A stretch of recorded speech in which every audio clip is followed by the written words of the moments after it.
তারা বলেন, আল্লাহর ঘরগুলোর যে কোনো একটিতে আল্লাহর সন্তুষ্টি লাভের উদ্দেশ্যে নামাজ, কুরআন পাঠ, জিকির বা তাসবিহের মাধ্যমে অবস্থান করাই ইতিকাফ।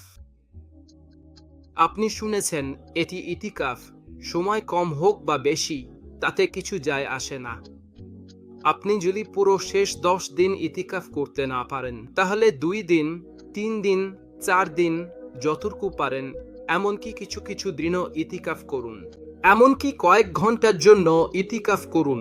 তাই চেষ্টা করুন সময়টা কাজে লাগাতে মসজিদে। আপনার বাড়ির মসজিদে, আপনার পাড়ায়, জোহর থেকে আসর পর্যন্ত, আসর থেকে মাগরিব পর্যন্ত, অথবা এরপর কি ফজরের নামাজ থেকে সূর্যোদয় পর্যন্ত। এখানে বড় সুন্নত আছে, মনোযোগ দিন।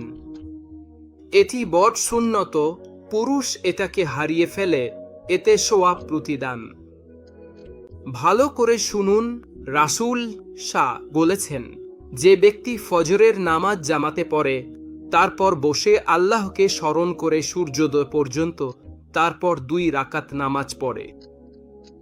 এখানে কি বলা হয়েছে শুনুন, কত সুন্দর। তার জন্য পূর্ণ হজ ও উমরার সওয়াব লেখা হয়, সম্পূর্ণ সম্পূর্ণ সম্পূর্ণ।